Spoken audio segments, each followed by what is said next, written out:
പത്തനംതിട്ടയിൽ +1 വിദ്യാർത്ഥിയെ സഹപാഠികൾ കൂട്ടം ചേർന്ന് മർദ്ദിച്ചതായി പരാതി. കലഞ്ഞൂർ ഗവൺമെന്റ് ഹയർ സെക്കൻഡറി സ്കൂളിലെ +1 വിദ്യാർത്ഥിക്കാണ് മർദ്ദനമേറ്റത്. മർദ്ദനമേറ്റ വിദ്യാർത്ഥി അടൂരിലെ സ്വകാര്യ ആശുപത്രിയിൽ ചികിത്സയിലാണ്.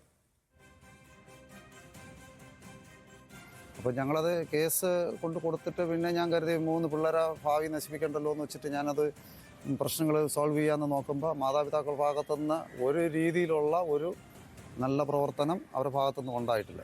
അപ്പം അവരുടെ ഭാഗത്തുനിന്ന് അവർ ട്രീറ്റ്മെൻറ്റ് ഞങ്ങൾ നോക്കിക്കോളാം എന്നൊക്കെ പറഞ്ഞാൽ അന്നേരം പിന്നെ ഈ നാളെ ഇത് ഇങ്ങനെ വിട്ട് കഴിഞ്ഞാൽ നാളെ കാശുള്ളവനൊക്കെ എല്ലാവരെയും മൂക്കിടിച്ച് പൊട്ടിച്ചിട്ട് ട്രീറ്റ്മെൻറ്റ് നടത്തിക്കോളാം എന്ന് പറഞ്ഞാൽ കഴിയുമല്ലോ. അപ്പം നിയമം എന്ന് പറഞ്ഞ ഒരു സാധനത്തിനൊരു വിലയില്ലാതെയാവും. അപ്പം അതുകൊണ്ട് ഇതിനെന്തായാലും അവരെ ശരിക്കും അറസ്റ്റ് ചെയ്യണം, അതിനുള്ള ശിക്ഷ അവർക്ക് കൊടുക്കണം. കൂടുതൽ വിവരങ്ങളുമായി ശ്രീരാജ് ബാബു ചേരുകയാണ്. ശ്രീരാജ്, ഈ കുട്ടികളെ ഇങ്ങനെ എല്ലായിടത്തും ഇപ്പോൾ അല്പസമയം മുമ്പ് വയനാട്ടിൽ കണ്ടു, ഇവിടെ പത്തനംതിട്ടയിലും എന്തായാലും പരാതിയുമായി മുന്നോട്ട് പോകാനാണ് കുടുംബത്തിന്റെ തീരുമാനം. രജീഷ്, അങ്ങനെ തന്നെയാണ്. ഇന്നലെ ഉച്ചയ്ക്കായിരുന്നു ഇത്തരത്തിലൊരു സംഭവം ഉണ്ടാകുന്നത്. സ്കൂളിൽ ക്ലാസ് മുറിയിൽ വെച്ചാണ് +1 വിദ്യാർത്ഥിക്ക് ക്രൂരമായ മർദ്ദനം സഹപാഠികളിൽ നിന്നും ഏൽക്കേണ്ടി വന്നത്.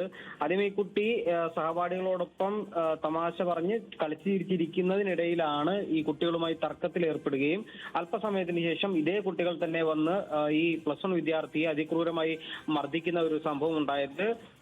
അതിക്രൂരമായ മർദ്ദനമേറ്റ കുട്ടി പിന്നീട് വീട്ടിലെത്തിയ ശേഷമാണ് ആശുപത്രിയിൽ പോകുന്നതും. ആശുപത്രിയിൽ പോയ ഘട്ടത്തിൽ മൂക്കിനുൾപ്പെടെ പൊട്ടല്, സാരമായ പരിക്ക് ഉണ്ട് എന്നാണ് ഈ കുട്ടിയും അതുപോലെ രക്ഷിതാക്കളും പറയുന്നത്. ആ മൂക്കിൽ പൊട്ടലുണ്ടായ ഭാഗത്ത് സർജറി വേണമെന്നും വീട്ടുകാർ പറയുന്നുണ്ട്. അത്രത്തോളം കടുത്ത മർദ്ദനമാണ് ഈ കുട്ടിക്ക് ഏൽക്കേണ്ടി വന്നത്. 16 വയസ്സ് മാത്രമാണ് ഈ കുട്ടിയുടെ പ്രായം. +1 വിദ്യാർത്ഥിയാണ്. നിലവിൽ കുട്ടി അടൂരിലെ ഒരു സ്വകാര്യ ആശുപത്രിയിൽ ചികിത്സയിലാണ്. Pathanamthitta Kalanjoor government higher secondary സ്കൂളിലെ വിദ്യാർത്ഥിയാണ്. കുട്ടികളുമായി ഉണ്ടായ ചെറിയ തർക്കത്തിന്റെ പുറത്താണ് ഇത്രയും വലിയൊരു മർദ്ദനത്തിലേക്ക് എത്തിയത്. രജീഷ്, ശരി ശ്രീരാജ്, ആ വിദ്യാർത്ഥിയുടെ പ്രതികരണം കൂടി ലഭ്യമായിട്ടുണ്ട്. ആ പ്രതികരണം കൂടി കാണാം.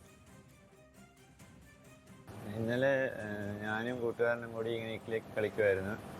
അപ്പോൾ പെട്ടെന്ന് അവനിങ്ങനെ സംസാരിച്ച്, ഞങ്ങൾ രണ്ടുപേരും സംസാരിച്ച് ഇക്കിലേക്കാക്കി കളിച്ചുകൊണ്ടിരുന്നപ്പോൾ പെട്ടെന്ന് അവന് ദേഷ്യം വന്നിട്ട് ഞങ്ങളിങ്ങനെ സംസാരിച്ച് തർക്കമായി.